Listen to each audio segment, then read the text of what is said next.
Hi, I'm Keith Hughes, and welcome to InFocus Snapshot, where we take a look at the stories from the state and our communities that you may have missed. Last month, Governor Baker signed an extension of the COVID-19 paid leave program. Originally set to expire September 30th, it's been extended through April 1st of 2022. Originally, the program provided employees up to 40 hours of paid sick leave for circumstances related to the pandemic, and with the extension, they can also use the time to care for family members dealing with COVID-19 or vaccine side effects. You can find the details by searching for the COVID-19 paid leave program at mass.gov. Duxbury's town meeting is on November 8th, and one article concerns the purchase of 65 acres of land that is now a working cranberry bog adjacent to the Wright Reservoir. The current owners are willing to sell parts of the land to the town for conservation. We met up with Duxbury's conservation administrator on site to learn more. I'm Joe Grady. I'm the conservation administrator for the town of Duxbury. We're here today to look at the Red Eye Cranberry Farm located off of Old Cordwood Path in Duxbury. The Conservation Commission and the Community Preservation Committee are hoping to purchase this land for $2 million. It consists of 65 acres of open space with approximately 27 acres of actively farmed cranberries. The purchase for this property will come from the Community Preservation Fund, which raises money through real estate taxes and money matching funds from the state of Massachusetts. The reservoir also on the property is 35 acres in size and was built by William J. Wright in 1895. The town presently owns 200 acres on the 2/3 of the reservoir, and by adding this piece to those 200 acres, we'll be able to provide a walking trail around the entire circumference of the Wright Reservoir. Additionally, the land serves as a source of water supply for the town. There are presently drinking water wells nearby and future drinking water wells. So by adding this open space, we'll have almost 300 acres of protected land in this area.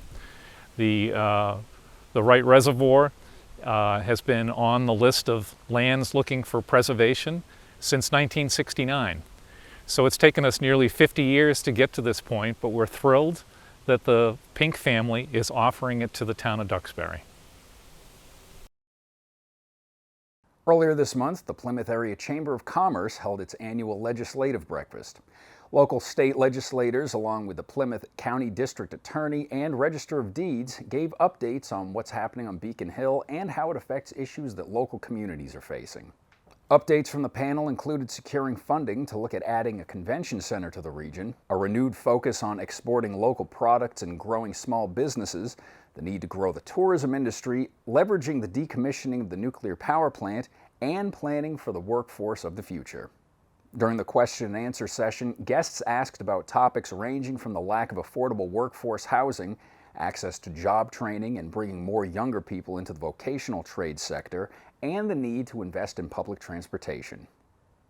The Massachusetts Division of Conservation Services has awarded Kingston a local acquisition for natural diversity land grant to purchase 46 acres of the Blackwater Memorial Forest. Snapshot met up with officials on the site to hear more about the plans, which will be brought before town meeting in November for a vote. I'm Matt Pinello, the Kingston Conservation Agent, and we're here at what we hope to be the future Blackwater Memorial Forest off of Winthrop Street. This is a 46-acre parcel consisting mostly of pine oak woodlands, but also has a complex wetland system in it, leading from a natural bog down through what used to be an agricultural cranberry bog and ultimately connecting to Sampson's Brook. Conservation Commission is interested in this property because it has great benefit to the town and the community as open space. There's great habitat here for a lot of different species. The Jones River Watershed Association was thrilled to be called into this project. Primarily our interest is that the water that springs in this land that creates the so-called Bond Reservoir and flows through the bogs is spring-fed and produces cold water, which is important to the ecosystem of the Jones River. This flows into Blackwater Pond, which is a very rare habitat. It's the southernmost, black spruce in New England. And then it flows into Stony Brook and down into the Jones River. The town has the opportunity right now to purchase this parcel through a special town meeting vote in November, and the property would be purchased with CPC funds, which comes from the Community Preservation Act. So that funding is already there for the betterment of the community and will not raise taxes.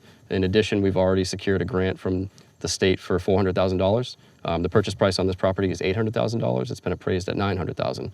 So right off the bat, we've already dropped the cost to CPC by half, and that funding will be returned to CPC. Blackwater Pond is impaired. We think that with a constant flow that is open and recharging that system, and the removal of the dam that's on Maple Street, this area will rebound with good, balanced ecosystem that will help the community in ways that the community doesn't even know right now. So we're extremely excited and working as hard as we can to help them. When you come here, people in town come here, or people in the wider community come here, you'll be very impressed with how gorgeous it is, the diversity of topography. The Commission feels there aren't a lot of opportunities in this part of town for open space, recreation, habitat.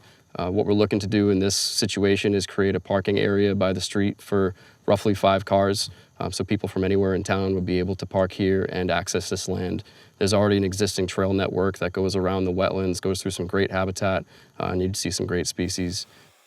It is honestly one of the most gorgeous pieces of property that I've been to in Kingston, and I've been to a lot over, I would say, the last 40 years or so. And the Jones River Watershed Association is very pleased to be part of this project. A few weeks ago, we told you about the news conference with local, state, and federal officials at the Scituate Harbor Masters headquarters in hopes of keeping Scituate's Coast Guard station open. Since then, because of the efforts of these legislators and the public, the Coast Guard has reversed their decision and the seasonal station will remain open. Thanks for watching this edition of InFocus Snapshot. I'm Keith Hughes, and we'll see you next time.